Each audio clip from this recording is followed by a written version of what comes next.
I'm Jason Lucash, CEO of Rupt, and right now I'm here on the ground in Asia.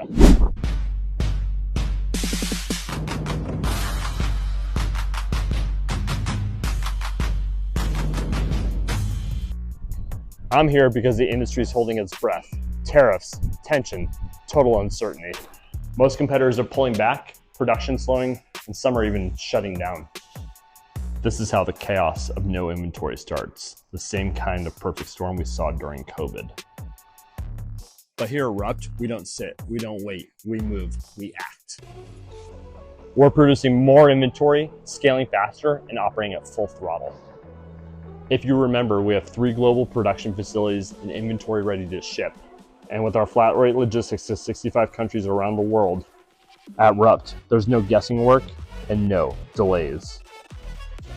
We've always gone against the grain, and it's why we're built exactly for moments like this. When others hesitate, we double down.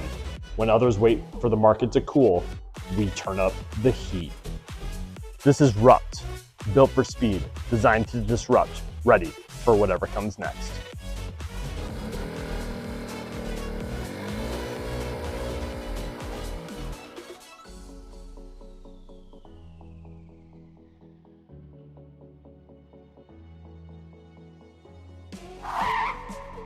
Oh, and PS, we're not raising prices. We might be doing the opposite and lowering them.